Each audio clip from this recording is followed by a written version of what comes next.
Welcome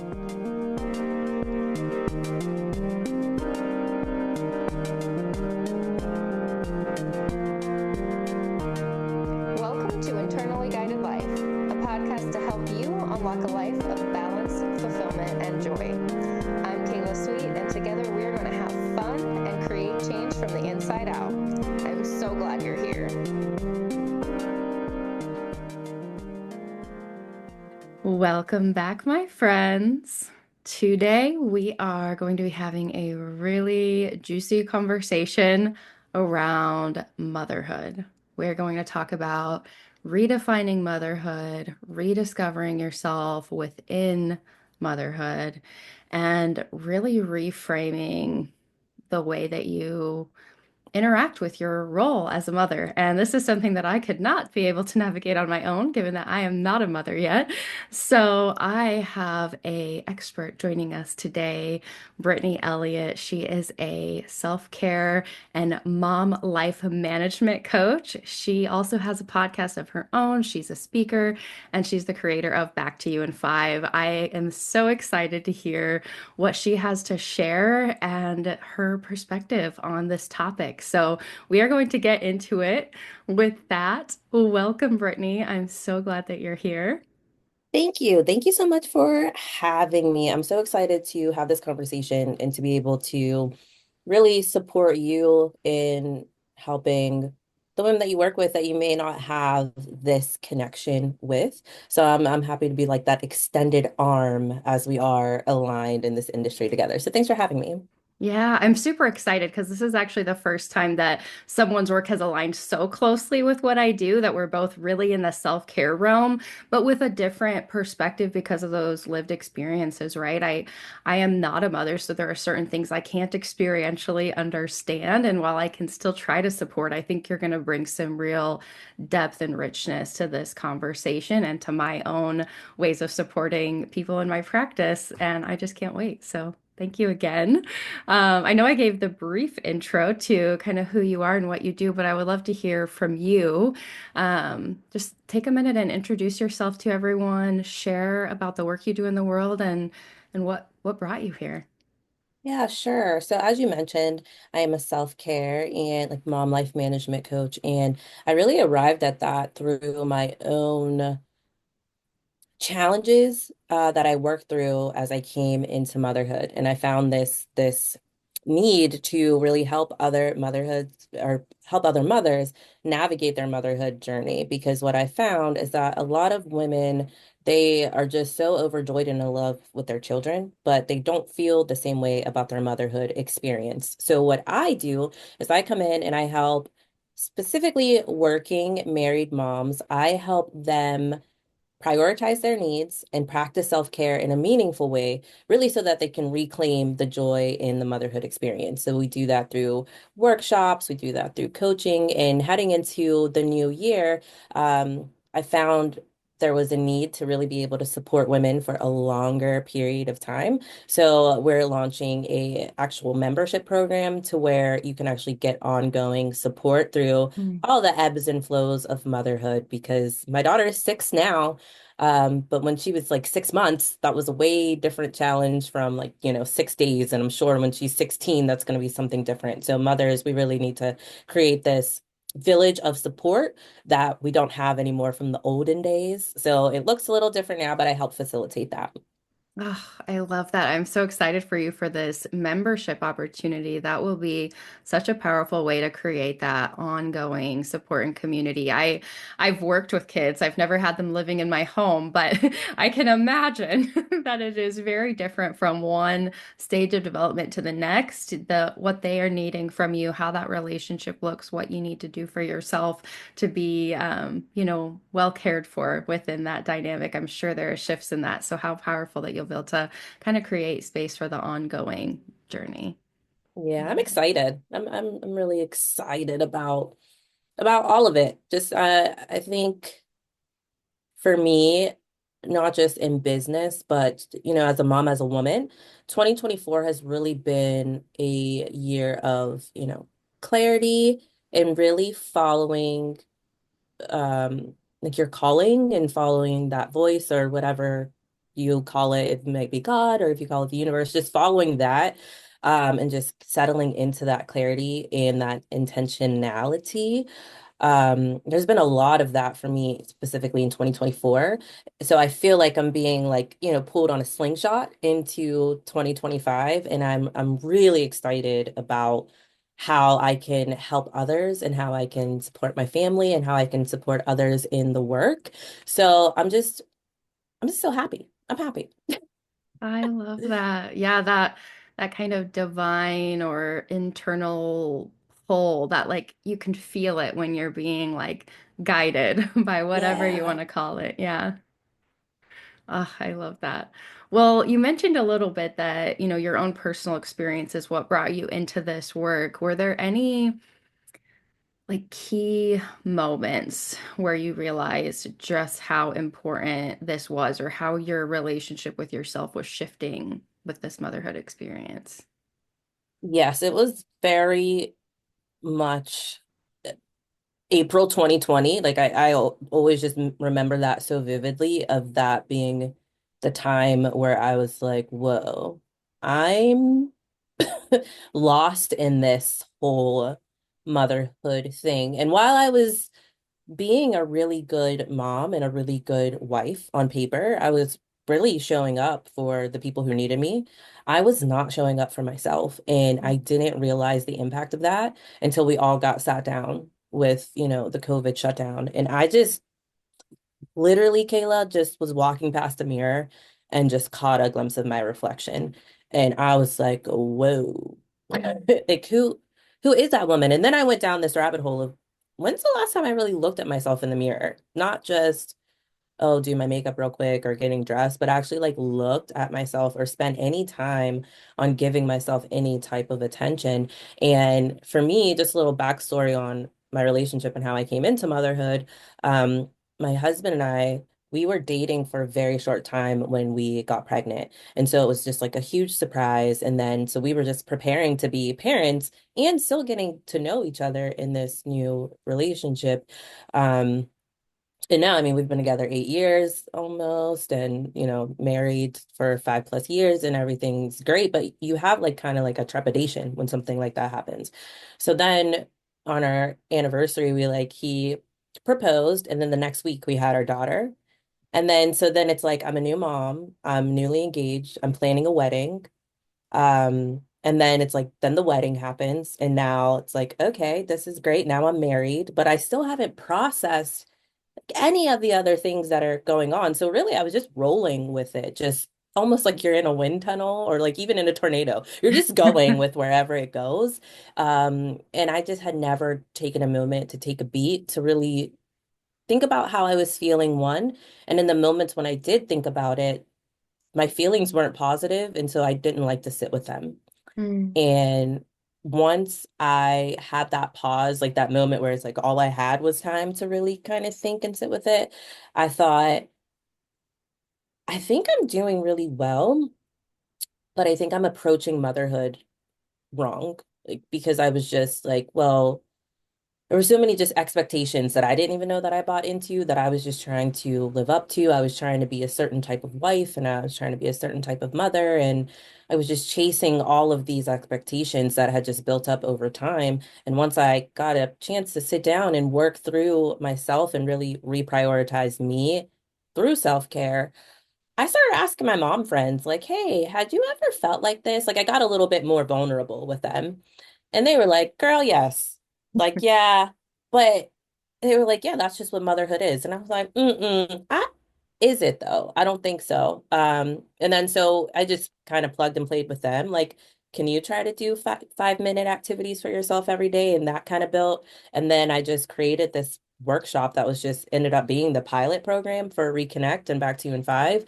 And it just kind of took off from there. So I officially started in 2021 with my business, but like my journey was me having my daughter in 2018, and then those 2 years kind of struggling through the whole motherhood experience. And that really impacted the trajectory of my business and how I help other women through it.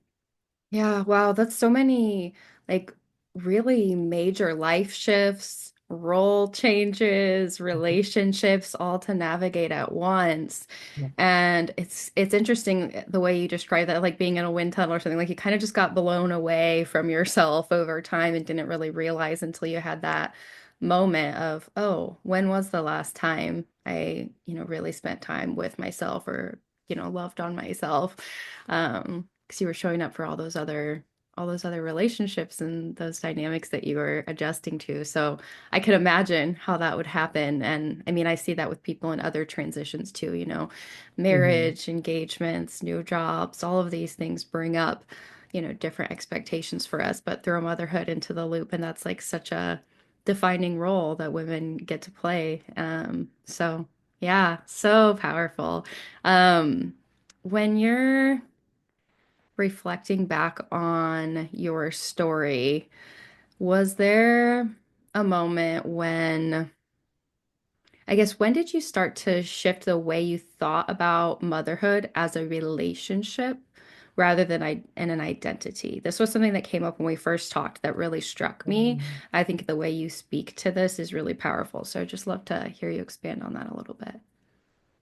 Yeah, so a lot of that came out of my self-healing work and really getting back to myself.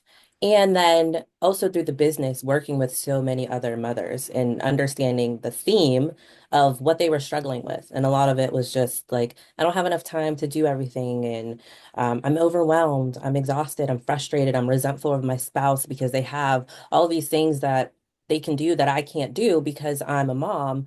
And I always went back to the question, like, what about motherhood dictates that you have to do all of these things that you are creating, that you're throwing on your plate?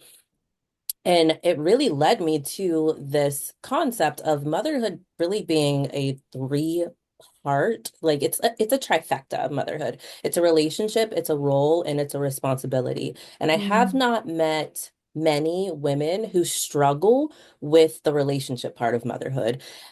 We'll take out like a postpartum depression type of situation where you're having trouble connecting. That's definitely different. That's a different beast. And a lot of times we do see women get the support to work their way out of it. And so the relationship becomes more of a, we're more in tune with the relationship. We love our child and we're happy that they're here. The part that we struggle with is the responsibility. We start to really buckle under the weight of the responsibility because there is no off switch. I was just interviewing someone on my show, I think last week, and she was like, yeah, we don't get to clock out. And I said, I don't feel like I even clocked in. I was just, ba-da-da, and you're Here we just, are. yeah, you're just always on, but that's also in the way that we approach motherhood. And we think we have to be everything for our child in such like in such a specific way. Like you don't, your child doesn't need you every waking minute of the day as they get older. If your child is 2 or under, then of course you're in it right now and it's heavy. And even then you still have opportunities to let other people really step in. And what happens is women, especially high achieving women, we have this need for control.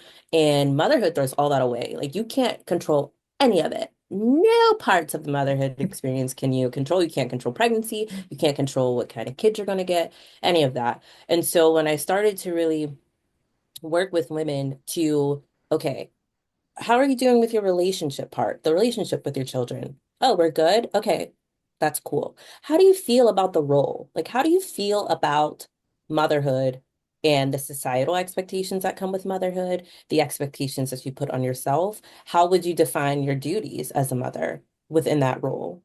And then that's when people get a little like, well, I mean, this month, that's when we start comparing. It's like, well, I see a lot of Mm. moms who are like very crafty and they, do all this stuff for their kids. And I'm just trying to do that. And then I say, well, are you crafty by nature? Like, do you like to do that stuff? They're like, well, no. Okay, well, stop. Stop. A store-bought Valentine's box is just as good as the one that you create. Like, nobody wants a miserable mom building crafts with them. Like, just don't do it. And then it's the responsibility, which is just like, hey, it's bath day. I don't have the energy to give my kid a bath. They still have to get a bath. Like that, how do we balance that? And I still have to be at work at a certain time. They have to start being at school. School calls. Now I have to leave work. Oh my gosh. Like my first priority, of course, is my child. But there's so many other priorities that are like, it's like priority one and then like priority like 1.25 and then Right. 1.5. It doesn't go from just one, two, three, A, B, C, D, E, F, G. And so just shifting your mindset of there's really nothing logical about motherhood besides like the relationship part. That's the part that maybe the myth of maternal instinct maybe kicks in with like, I love my child. Well, that's a very small part of your motherhood experience. And we have to look at it holistically. Like, okay, where are you finding joy in motherhood? If it's only when you're with your child one on one and they are in the most perfect of temperaments, well, that's not realistic. So let's just reframe our approach to motherhood and respect that there is a trifecta and work through each of those as we struggle through them. And that helped me so much. And then I really felt the aha moment when it started helping other people. Because sometimes I just have great ideas and I'm like, oh, yeah, this is great for everybody. And you throw it out there and it's a dud.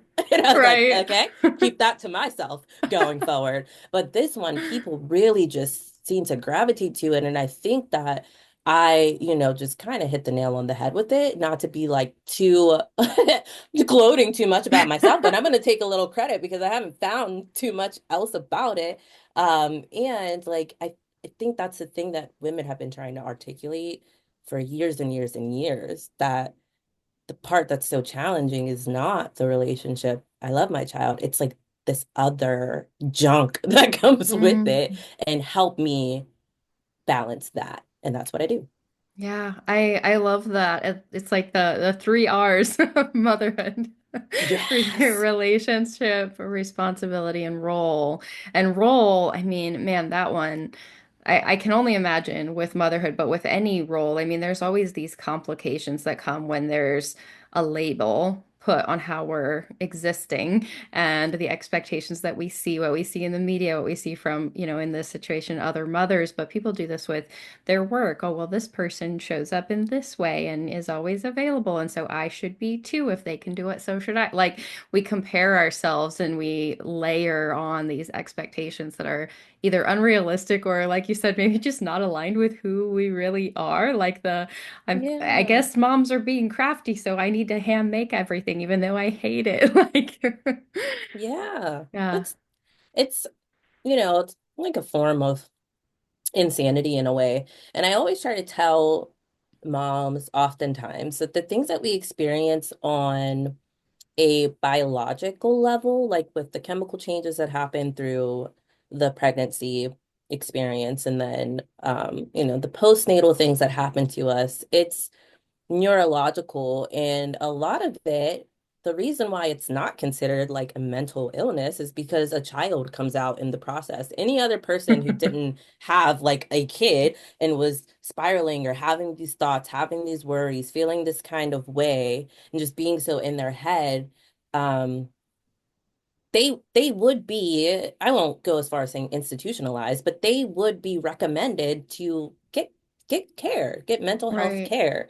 And we get dismissed as women because it's like, oh, well, obviously you feel like that, you have a kid. And then that's it. When you go to the doctor, it feels like that. When you're around Mm, other mothers, it feels like that. And I felt very strongly about saying, like, I don't care if 4 out of 7 women experience postpartum depression. I don't want to feel like this. right. I don't care if it's normal in the first, 4 weeks to have the baby blues. Like, why do I have to experience it? And I wish that I had the strength to do that when I was in that moment. And now I can give women the strength to be like, hey, listen, I know what the books say. I get it. However, comma, you know how you want to feel. Yeah. So let's talk about that. Let's be open in the doctor's office and say, well, what can I do? Give me one thing I can do. Maybe I can just work out a little bit. Maybe I can get a sun lamp. Maybe I can just take extended showers. Maybe I can um really tighten up on my routines. Like there has to be something that I can try besides just getting dismissed with, well, you're a mom now, so Right. just, live with that because it's just such a diminishing experience to be a high achieving woman to just be on your game with so much and then just get hit with something that's supposed to be like natural and instinctual and just feel like you're sucking at it. And there's Right. nothing that you can do to unsuck because everyone else is like, yeah, we suck at it too, but like It's normal. we're supposed to suck, but we're not supposed to let people know that we feel like we suck at it. And there's no professional development involved with it. Like we're just out here. And it's like enough is enough because let's say you're a woman who doesn't have children and you would like to be a mother one day. I would like you to know that there are resources to help you and support you if you happen to get any of these feelings. If you don't, that's great. But if you do, I don't want you to just be sitting with your friends and everyone's complaining about the same thing and you just go home and feel even worse about yourself. And you're like, well, we're all feeling bad, so that's fine. No, Yeah, not acceptable. not acceptable. Well, I will say I'm personally very relieved to hear this because I don't have kids yet, but I am one of those people who would like to be a mother someday. That's something my husband and I have talked about. We would like to have a family, and I am that high achieving, I make a goal, I reach the goal. I have a certain like acclamation to being able to do the things I set out to do, and I know that there's so much that is unknown within that realm. And it wouldn't prevent me from, going that way. But there is some real like, wow, how would my life change? Like I've really Mm, gotten used to being able to have my alone time and being able to really create my ideal schedule every day. Like for the yeah. last 33 years, that would be different if there was a child in the house. So I think it's powerful, especially for like my audience in particular. A lot of the women listening, they are those, really powerful women. Like they go get what they want. They're high achieving. They have big dreams and big goals. They have big passions, and oftentimes already are struggling with the self-care and the balance. And so then throw motherhood into the mix, and it's a whole other ballgame. Yeah, it gets blown up really quickly.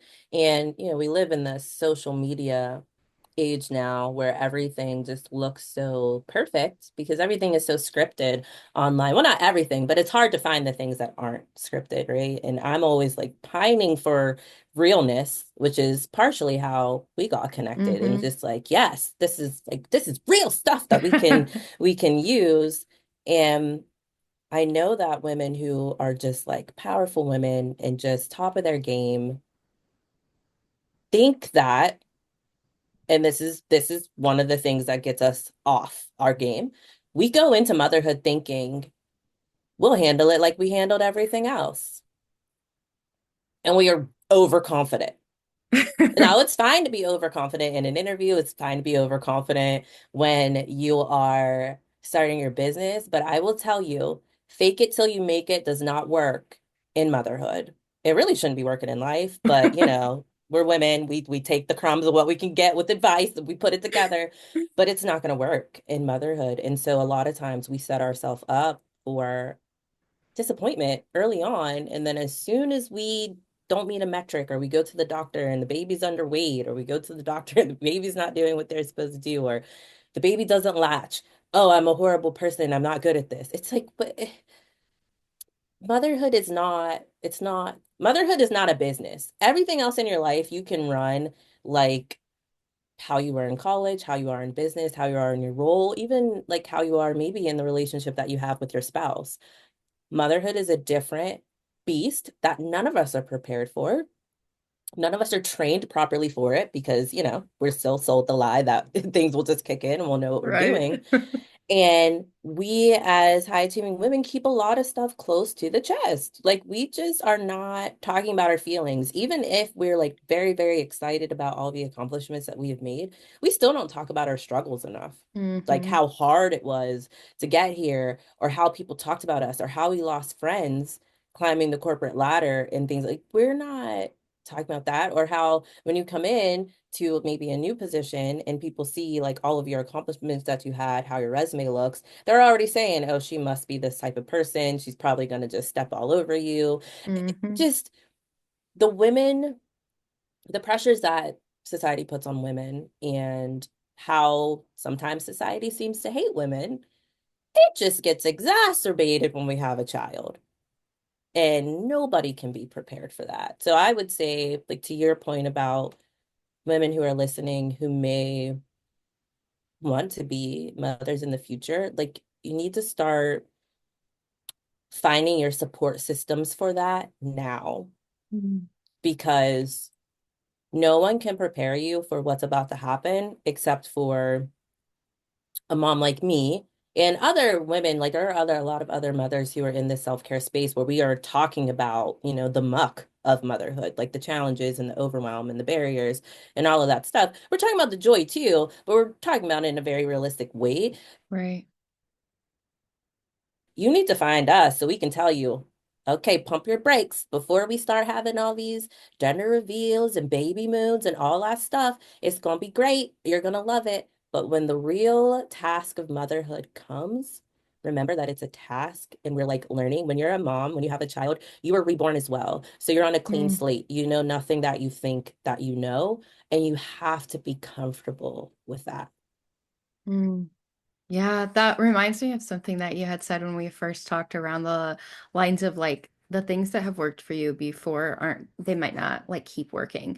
So I think about the women I work with, and some of the self-care practices maybe they've learned with me, or some of the routines they've got in place to balance their work and their life and their relationships and all of these things. So they might have come up with a structure and a system and it's working for them and everything feels okay. And so then they're going to bring a child into the picture. They're going to expand their family.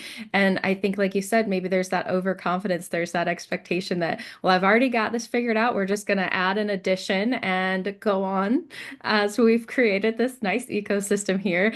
And in reality, it sounds like that's not really how it's going to go. The stuff that worked for you before might not work for you in this new life that's going to, arise around you and the new person that you're going to become. I love the way you said reborn. So tell me a little bit about that. What are some of the ways you experience like this worked before, it doesn't work now, and how did you rediscover what you needed in that role?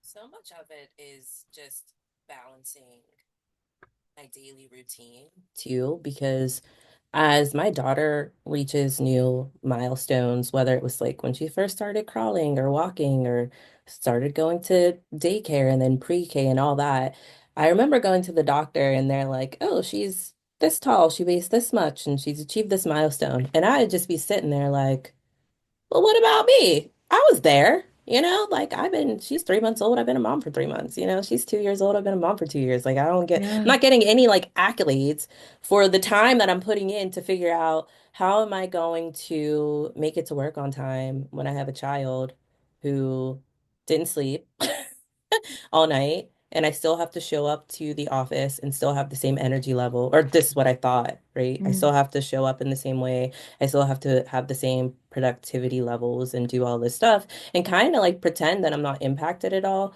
by this child or anything that's happening. And one thing that has really changed is how well routines kind of stick. And I was thinking about this earlier, and this one thing is specifically an example of something that my husband was doing that doesn't work now. But like, I was looking around our guest room and I was cleaning it up, and like the ironing board was out. And I'm like, okay, I'm gonna put this away because now it's Saturday and we don't need to deal with the ironing board because he like irons his clothes every day. But there was a time where he could iron all of his work clothes like on one day. He could just take, I don't know, like however long it takes to iron. Don't put me on, I don't know, 15 minutes, 30 minutes. I don't know. You just take that time and get it done. Everything's hung up and it's pretty and it's beautiful. Everything's put away and it's fine. And then I was thinking about it today, like, what happened to that 30 minutes? Like, that 30 minutes is gone. And that happened so many times with me too. Like when I first started getting up in the morning, like before everybody else, waking up to work out, it was more like 4:30 in the morning. And then I had to shift it to like 5. And then it was like now it's like 5:30. Now I'm back at like 5:10. And I was like, well, where are the 30 minutes? Well, now my daughter, she's like doing dance and she has a competitive dance team as well. So 2 days a week we're at dance and then one night a week we're at basketball and then we try to visit with our families one night. So that time that I would have to like get to bed a little earlier or to just have time with myself before bed to get a better night's sleep, it's gone because now my daughter is busy. And that is Mm, not something, it is something that I can control, right? Because I could be like, well, I'm not going to put her in this activity so that I could sleep. But that's just not priority for me. Like I can do both. And there's going to be a consequence to it. There's going to be an impact. So when I'm like, why am I so tired? Well, now I'm doing more. So now I have less energy to get up in the morning because I'm like, oh, I could really use an extra 15 minutes. And that took me back to at the beginning of my self-care journey. I would wake up in the morning and ask myself, what do I need? And I mm, tell all women do this. Like when you become a mom, you wake up in the morning, especially when you're trying to wake up before everybody else, like what do I need right now? So instead of saying I'm gonna get up and work out, I'm gonna make breakfast, and I'm gonna like make the bed and do all this stuff. Like what's the one thing that you need to do? Because sometimes you might say, I need to do that load of laundry real quick. That'll make me feel better. That'll make me feel good in my emotional wellness. And that's fine. And I got very used to, okay, this rhythm is working. And then when it wasn't, I was kind of getting mad at myself. Like, well, mm. why are you so tired? Like, just get up. Just get up. Then I'm like, well, what am I lazy now? What happened? And so just taking that step back to really assess, every quarter, like, okay, is my routine still in alignment with not just my vision, but with my current lifestyle, like with what my household needs as well. Because also in that time, my husband started working more hours. So it's like I would be coming home from work and he'd need to leave. And so we're losing that time together. So things shift as your lives get busier or as maybe you like I think I got a promotion and I'm thinking of all this stuff. I got a promotion in the last like 2 years. So then my workload changed. So then it was more on my mental capacity. And when we're going through our daily routines, we're not thinking about all the external things that impact our mental capacity, our physical energy, how are we eating, how are you able to show up in your fitness routine. But we need to assess that on a regular basis. And that had been the most noticeable impact to tools that I used to do before I was a mom.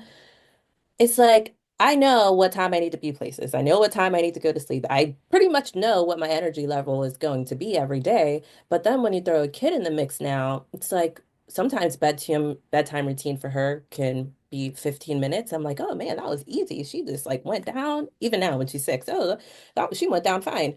Other nights, she wants to read like 3 books. And I'm not going to stop her, right? Because she's learning how to read. She knows how to read now, and she's proud of herself. And so she's like, let me read you 3 books. And I don't want to tell her no, right? Like, I'm excited for her, and I don't want to dim her light at all. She's excited. So then I'm like, I'm tired. Bedtime routine has now taken 50 minutes. I'm exhausted. So then you just have to make those adjustments and do those check-ins with not only, it's not just I'm unable to do X, it's what externally is impacting my inability to do it. And we all know how to work down processes. We all do it. I know you as a listener, you do it. I know Kayla does it. And when motherhood comes into the mix, you still have to walk down those processes. Yeah, it sounds like some powerful questions I was kind of pulling out. So you said the what do I need? That's always a powerful question, but also being willing to like reassess, is this still what I need? Like in this current season, is this still working? The routine that was set up, maybe even at different phases within the motherhood journey, like you mentioned, now there are different things going on after school. Like that's another adjustment. So what do you need now? Like it's that willingness to constantly reassess when you recognize, okay, this isn't working anymore, or maybe I need something a little different. I need to give myself some care in a different way. Um, and Some people I, love adjustments, like the yeah. motherhood process, and that's why, and I think you're big on this too. Like I'm really big on journaling. And I know at the beginning of like my business journey, I created like a journal for moms. It's just a daily journal. And it asks you, it prompts you in the morning and the evening, and then you have a weekly check-in. And I always tell people like look back over time. Like that's your way to really catalog your progress as a mother. I'm not telling you to keep like a full progress report, but just to catalog your life. Like what was working before, what doesn't work now, like you're saying. And have I taken on too much? Have I said Mm, yes too many times? Did my kid ask me to be in all of these activities? I said yeah because it was exciting, and now I'm like, it's not feasible. Like if you have a military spouse or y'all work or different schedules, like my husband and I were on the opposite. He works nights, I work more of a traditional schedule. If your spouse travels a lot, you will have to carry the load of anything that you add. And so we can't add more to our load and then say, I'm so resentful of my spouse. You should be mad at yourself because you knew that you were going to be running around every day of the week on your own. So it's that too. Like, really being honest with ourselves. Like the truth of the matter is we're not going to be able to say yes to everything, and that's always been true. You hmm. can't say yes to everything, especially when a child is involved, because you can't control anything with your kid. They could get sick, they could get injured, they could just not be in the mood. And now you're like, well, I've committed us to these 8 million things. Well, your kid doesn't care anything about that. They're not Right. going. They're not going unless you want to fight them. So it's a lot, Kayla. And I get it. And that's why I really am so passionate about the work that I do. And I think that the membership really allows for more support to have those conversations in real time. So it's like, hey, Kayla mom, future Kayla mom, perhaps, what's impacting you today? Your kid's this old, or you've had another kid, or now they're in sports, now they're traveling. How is that fitting in with your schedule? Do you have PTO days? Are you using them? How are you using your vacation time? Are you using your lunch breaks to eat? Or are you using your lunch breaks to schedule doctor's appointments? Can you use your breaks to like do a little fitness routine? Like how can we get everything that you want to do to pour into yourself done in the time that you have and still show up in motherhood the way that you want to show up? Because there Right. always is a way, but man, you got to take the time to sit and really focus in on like what do I want motherhood to look like for me? And what am I willing to do to get there? Mm. I I kind of want to circle back to so you brought with this time component, right? Where you have all of these commitments, the things you've said yes to, you're trying to balance your relationship with your spouse, your work, your family, your motherhood role. And this time factor is something that the time scarcity, I feel like, is just like it's running rampant. Nobody feels like they have enough time, right? Anyways, I work with women who don't have kids yet, and they feel like they don't have enough time for themselves just with the other things they've committed to throw an expanding family, a child that you're trying to support in the best way you possibly can into it. I can only imagine the way that people must feel like they don't have enough time to reconnect with themselves. And so I think that a lot of your approach is around this like practical, accessible with the time you have piece. Would you dive in a little bit to how do you help women find time and direct it in a really intentional way back towards themselves? So there's a two-pronged approach to that. One is I always start moms off with focusing on just 5 minutes. Like I don't want you to think about doing anything longer than 5 minutes to start because a lot of times if you don't think that you have time, then you are going to continue to not have time. And that's just the way it is because any time that you have, you obviously feel like it's filled, but it's very hard to argue with someone about having 5 minutes. Right. So I always say you can read for 5 minutes. Most skincare routines takes 5 minutes. You can do like a 5-minute face routine for makeup if that's what you like. I'll give you like 5 minute scroll time on social media. You can take a 5-minute walk. And I really try to focus on like an overall wellness approach to self-care. But a lot of times at the beginning with mothers, we're really working on your emotional wellness. It's your mental load that is really weighing you down and impacting you. So I say, let's spend 5 minutes every day journaling and unpacking your mental load so you can see what is really what is really bothering you the most on a daily basis, and what is really making you truly believe you can't do something in 5 minutes? Because if you're like, I just really need 5 minutes to me to relax, there's always this argument on the interwebs about how taking a shower is not self-care. Well, you know what? If you put on your tunes, light a candle, and throw in a little aromatherapy disc in your shower, you're going to feel like it's the best spa experience that you've ever had within your home. And it's not really costing you all that much. Like you get these supplies, you keep them on hand. And when the time becomes available for you to do something, you're like, hey, I'm gonna take like a little self-care shower, and play my tunes. I'm just gonna set the mood and I'm just gonna chill and just reconnect with myself and decompress. And that part is very important to have a list of things you would like to do if the time presented itself. Like if you just find yourself one evening, maybe your parents call and say, hey, I'm gonna come pick up the kids. And you're like, oh, I have like 90 minutes. A lot of women spend the first hour trying to figure out what they want to do. And then by the time they start getting into something, their kids are back and now they're just Right, annoyed. right back to it. Right back to it. So we do that. I always say we're going to focus on 5 minutes. We'll start there. The other thing I do is I give moms a time audit, and it's literally a 7-day audit. It's a spreadsheet to track what you're doing because a woman will say, I don't have time for this. And I'll say, oh, okay, well, how much time do you have? You don't know. Yep. You're so quick to dismiss, like, I don't have time. But it's like, let's look on your phone and see how much time you spend scrolling. It says you're spending 27 minutes a day on your apps. Whoa, that's a lot of time that you could potentially be doing something. So once we are able to really specifically get into the nitty-gritty of, okay, so Tuesdays you don't have any time because maybe your kids have something after school, maybe those are your longer days at work, maybe you have a long commute, whatever it is. It's like, hey, guess what? We're not going to try to do our self-care on Tuesday because you don't have time on Tuesday.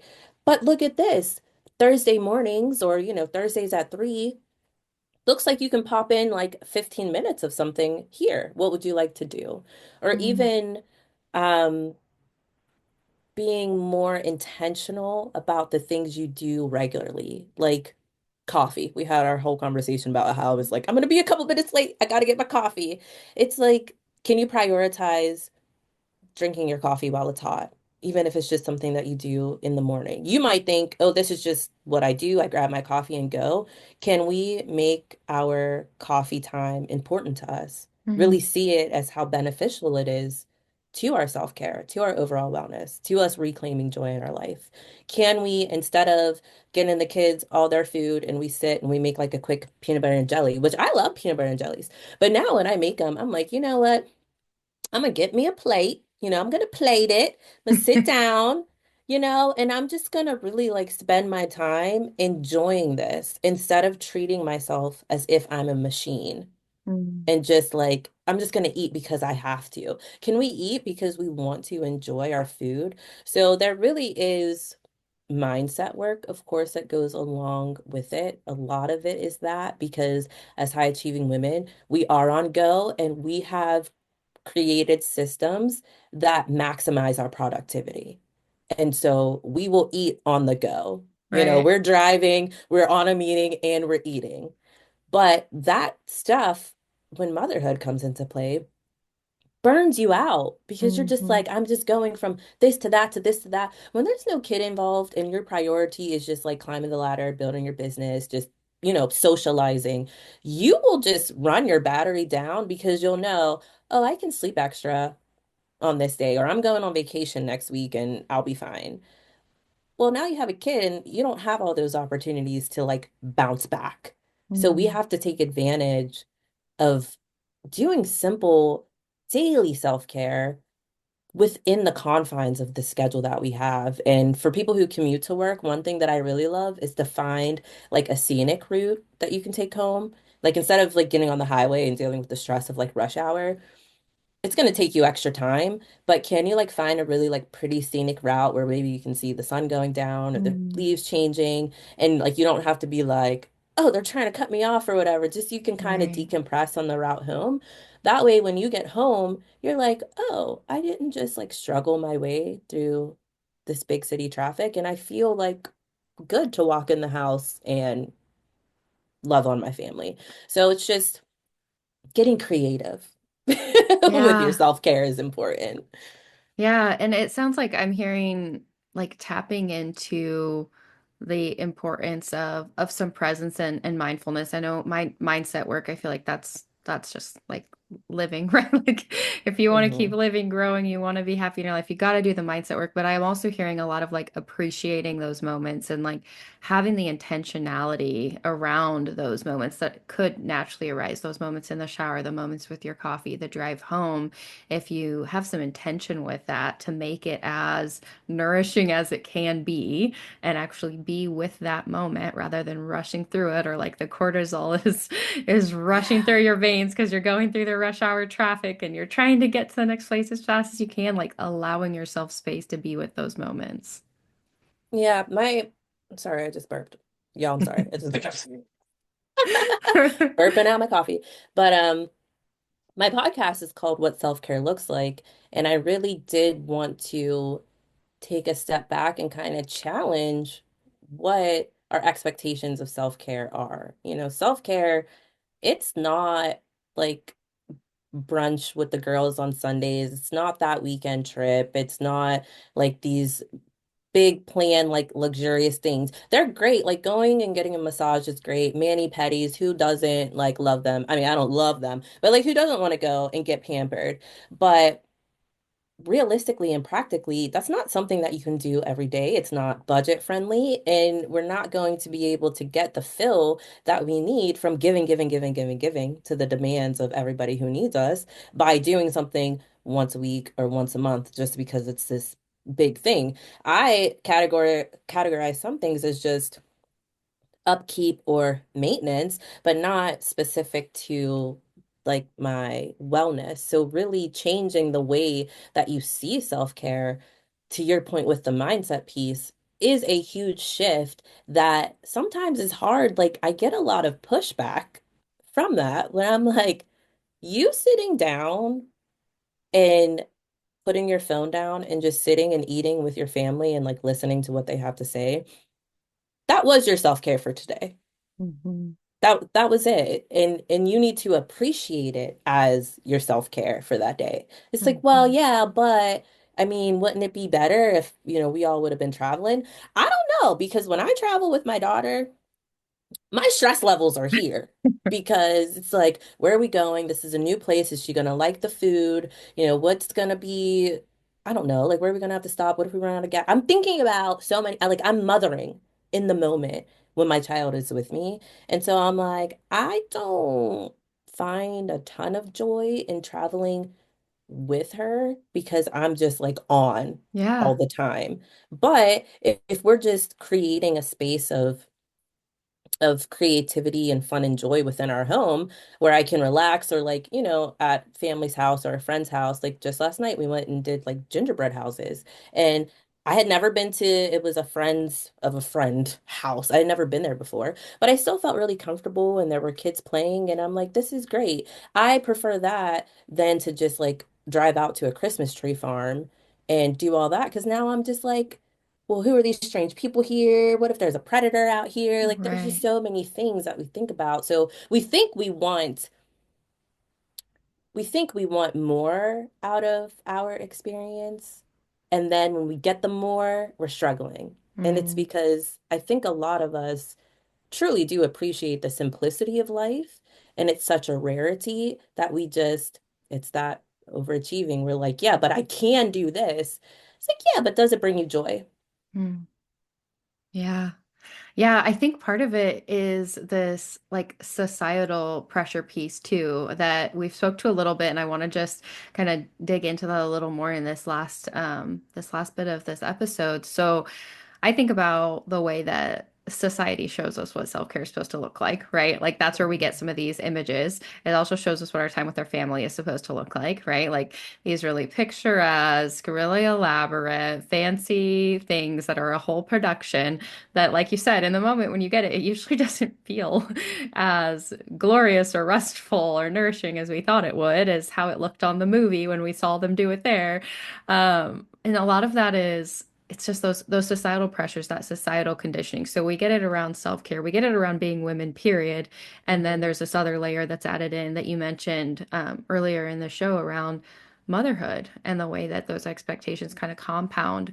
So I guess if you could help us dig in a little bit more into how you see this show up with motherhood, self-care, this whole picture of rediscovering yourself as it relates to what we think it's supposed to look like, what the world is telling us it's supposed to look like, and how do you help people peel back those layers and figure out what is actually nourishing for them? One of the biggest things I feel is that it's going to be easy, and it's that maternal instinct myth. Like we are sold that don't worry when you have kids, like when you become a mom, you're just gonna know what to do. And we believe that. And I tell people all the time, you don't have to sell every, or you don't have to buy every expectation that you're sold. Like just somebody thinks that this is the way it's supposed to go. It doesn't matter. But we are really like, okay, well, now I have this kid, and just like, as you said earlier, the kid's just gonna like melt right into my routine and it's gonna be fine. And I should be able to manage it. And I should be able to push through being tired. And I should be able to get my baby to latch. And I should be able to show up as a working mom and be really productive at work and show up for all the school things and put my kid in all the clubs and still be like really excited and raring to go to be intimate with my husband. And it's like all these things that one, society has told us, and two, we want that. Mm. And that's a big thing. Like we truly want that. And I say we want a lot of things that are just not going to happen, that are just slim chances. And I always tell women, you can have it all once you determine what all means for you specifically, and what all you're willing to do to get all of the things that you want. Like you have to be willing to put in effort. Um, but the other societal pressures are that like women are supposed to be the nurturers in the home. So if you're choosing to be a working mom, that is just like a secondary thing. Like your main responsibility and your value is what you're doing at home. So how your house looks, how your kids look, how much you're hanging out with your partner, how much you're hosting and socializing, all of that stuff becomes a reflection of you as a person. I think the hardest thing Mm. for me was when I became a mom, everybody stopped asking about me and everything was about my daughter. It's like, what did the doctor say about this? How's she doing? If I went somewhere she wasn't with me, where is she? What's going on? Whereas before, people saw my work and saw my passion for life as what brought my value. So they cared. And I'm not saying that they didn't care anymore, but it surely felt like they didn't care. So that was Right. part of just, losing ourselves. And I think that shows up in how society feels about you when you're a woman and you become a mother. Like everybody is kind of like, oh, thank goodness. And they check the box and now it's like they just want to talk about your kid. And so I think that when we're considering what, not just what pressures society puts on us, but the pressures that our families put on us, and understanding that the same pressures and expectations that we see, whether they're good or bad, because some of them are like, who wouldn't want to be able to go to work for 5 hours, like drop your kid off at school, go to work for 4 or 5 hours, pick your kid up from school, make dinner together, go to practice, be home by 7:30, 7:45, be able to tuck your kid in, and then, hang out with your spouse until 9:30 and go to bed and do it all again. Who wouldn't want to do that? That's what society says motherhood's gonna be like. That's what they say. It's not like it's not like that. I would love it if it could be. Um, but it's not, and some of us just don't want that. And we still beat ourselves up about not having that. Um, so I like to tell women to really assess what expectations you feel. Because not everybody feels the same pressures. Not everybody feels the weight of the societal expectations. Like I never felt like I had to do everything in my home. I never felt like that. But I know a lot of women who feel that way. And they say like, well, my spouse doesn't help me. And I say, well, they probably grew up with the same societal pressures as you. And even though they don't feel like they're burdening you with it, they see you doing it. So they're not inclined to help because they also believe that it's a woman's job. Not in a Hmm. malicious way. Right. They just don't even know that they are perpetuating that expectation because we are society. We are Hmm. at the age where we are society. So when we talk about societal pressures, it's like you're talking about you, boo. So are you putting that expectation on yourself, your spouse, and everybody else? Like, when are you going to say, this is what my parents thought, this is what my parents' generation thought that it should be like? Well, now we don't agree with that. This is how we want it to be. Or better yet, I don't care about any of that. This is what it looks like for me. This is what my spouse and I have agreed on. And if nobody else can jive with that, oh well, don't come over. Right. It's fine, but it's just what is the word? I lost it. There's like it's the word's not clarity, but there just has to be a self-awareness about what you want your life to be versus what your life is, determining what the gap is and which way you want to go. Like there are just sometimes we're just unhappy with certain situations in our life, and then because we're unhappy, instead of fixing that thing, we're just like, "Oh, society's telling me I have to do this and this and this," and we'll blame it on society when Right. really it's like, well, if you don't like your job, just leave it. Yes, you will have to deal with the consequences of not having a job. There's no way to not have a job and have a job at the same time. But you have permission to take a break and talk with your spouse about what finances will look like and do all of that, all the stuff that you know, Kayla. And I know that our listeners know, but it's like when we become a mother, we just think that because our child is growing so fast, which they are, that we just don't have time to change course. Mm. And we do have time. And I also tell moms, like, watch what you watch. Like, be mindful of what type of like media you're taking in. Because, man, Hollywood depicts women and mothers like trash. Like, we can just never be right. It's like either a single mom who, like, just is always scatterbrained, can't get it together, or it's the corporate mom who's dismissing her kids, not hanging out with her husband, cheating, working up the corporate ladder but can't have like you don't see women in Hollywood being depicted as being able to just have all the things that they want and be happy. There's always some type of like slithering snake coming in and you're like, why would you try to do anything that's not being depicted nice in the media? Right. Nobody wants to try that. So we also are scared that people will believe, well, if she works and she, like me, I work and I have a business and I have a husband and I have a kid. And I can't tell you how many people are like, don't you think you should have another kid? No, I actually don't. And like, wow, you think I'm less than because I only had the one kid.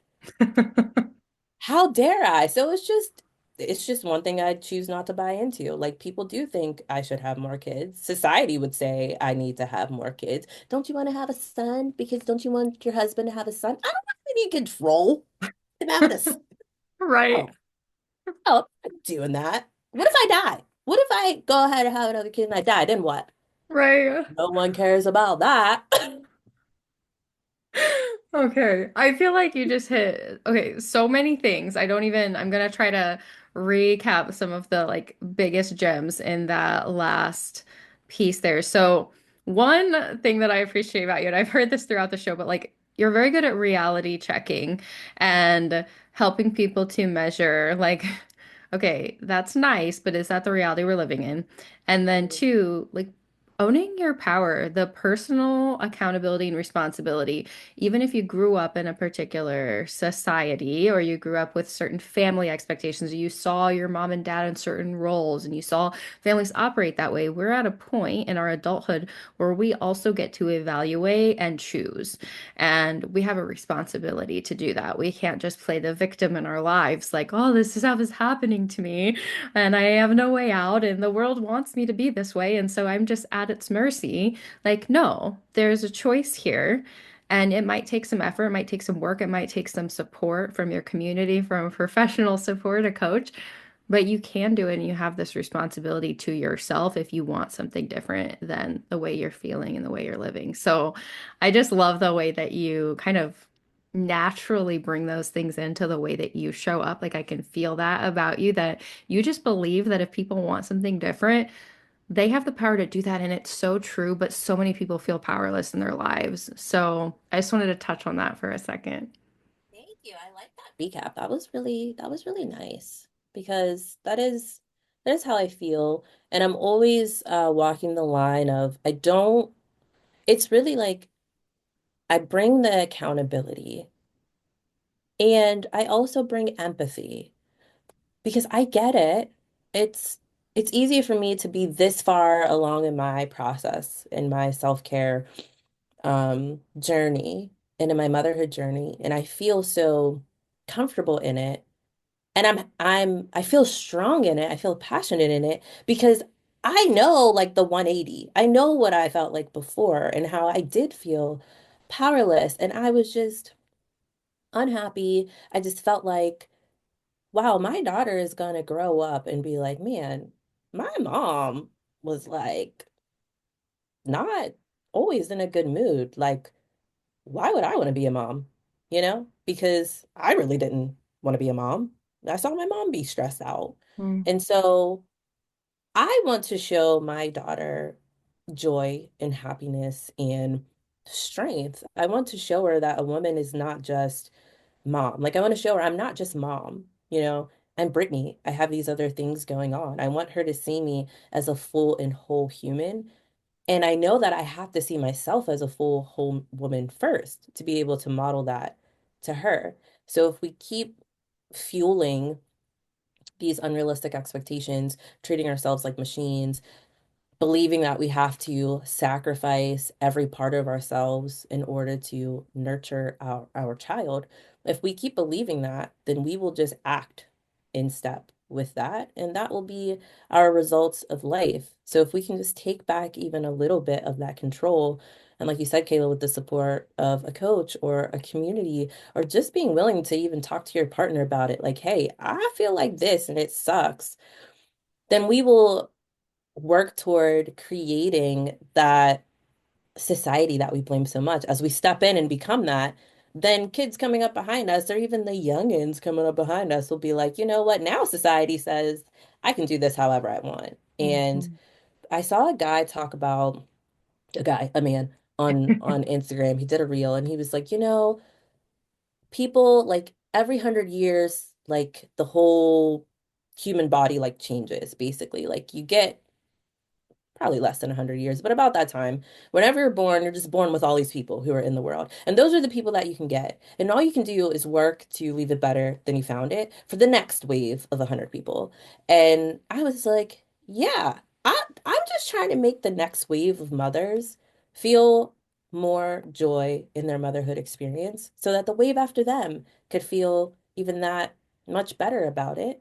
And we can all just not be struggling as a community in silence and just really be able to love on each other, even if it is from afar. So we do that by starting within our home because the only thing we can truly control is our four walls. And if you start at that small level, start with that as the foundation and really quiet the noise of the expectations and the pressures, then you will start to reclaim a little bit of joy every day on your motherhood journey. And I think that that's very important.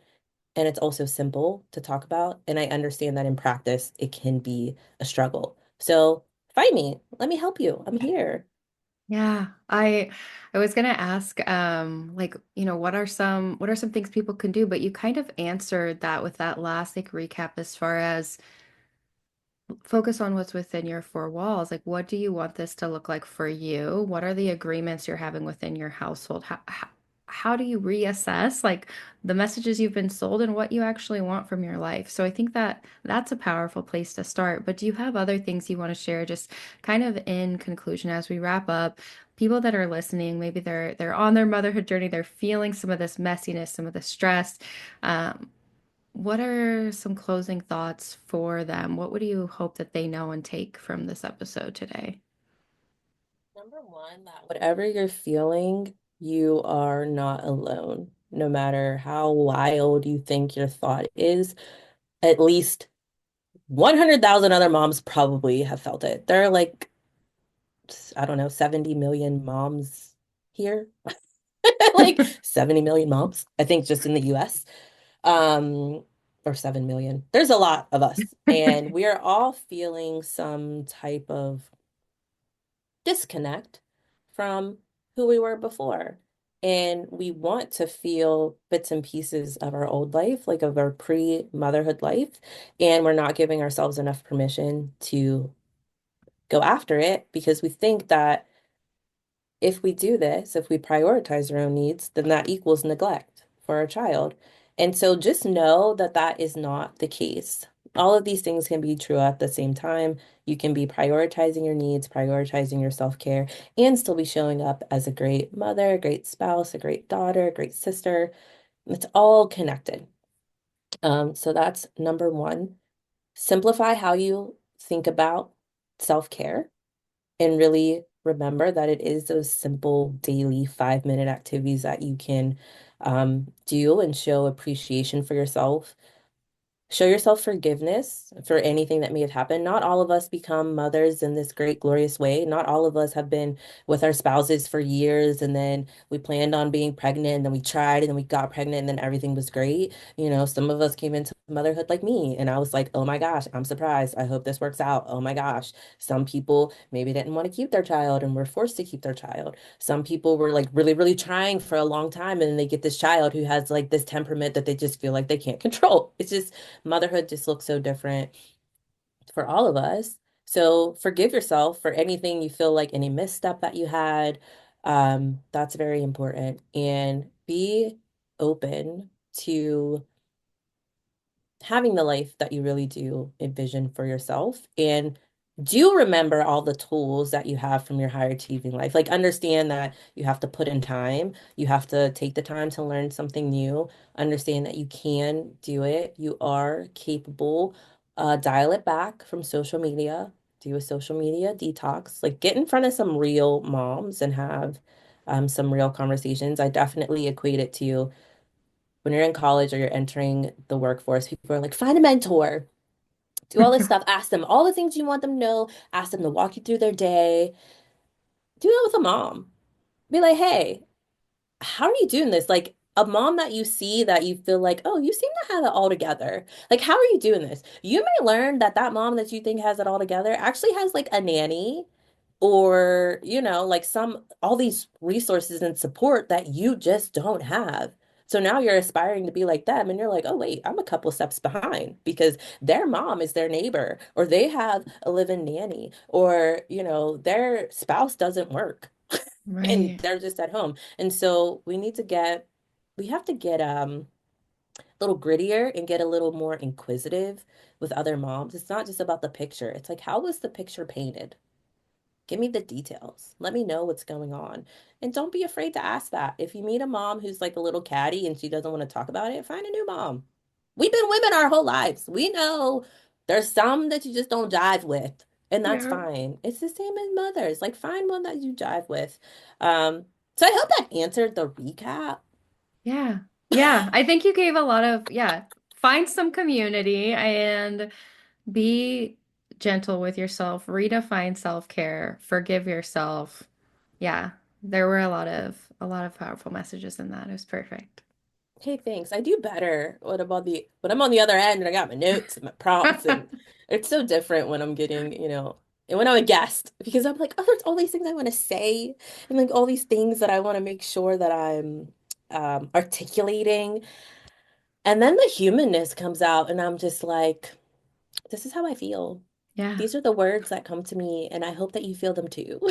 Yes. Well, I love it. It's perfect. I can definitely tell that you speak a lot and that you have your own show. You articulate yourself so well. It's been such a joy to have you spend this time with me today, with my audience. I'm so grateful for you. I know earlier you mentioned like, yeah, if there are people listening who need that support, they can connect with you. Do you want to tell them how they can find you? We'll have links in the notes, but I always like to hear, from my guests themselves, what's the best way to get in contact with you if people want to continue to learn what you have to offer or work with you. Yeah, for sure. So just to find me, I'm on Instagram. I'm most active there. It's at Back to You in Five, and my website is backtoyouin5.com.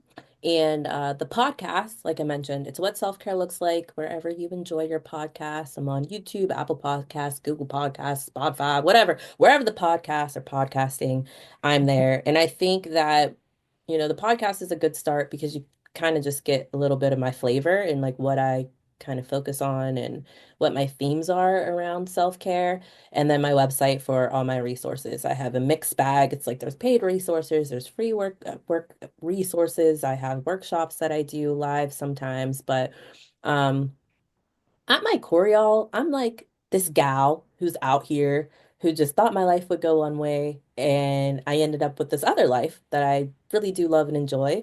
And I have a kid and a husband, and I'm getting into the age where my parents need my support. So I'm just like a caregiver, just out here, 36 years old, trying to piece together like my younger self thought that I would be maybe somewhere else when I was pushing 40. And I see where I am now. And it's like I did not even have the mental capacity to even dream up how great my life would be. And still within that, there's growth and challenges to overcome. So find me and we'll talk about them.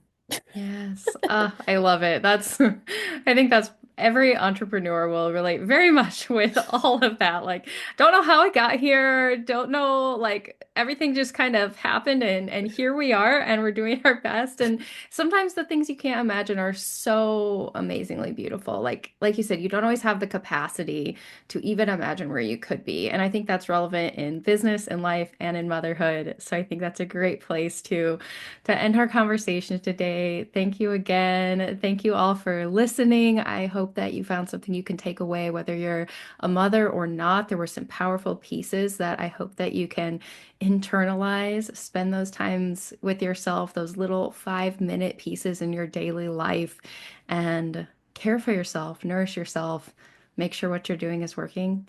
And I look forward to being with you all again next time. Take care of yourselves. Bye.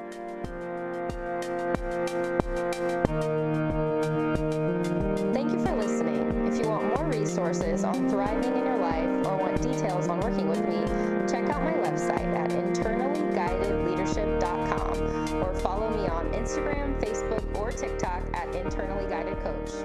Be gentle with yourselves out there, and I'll talk to you next time.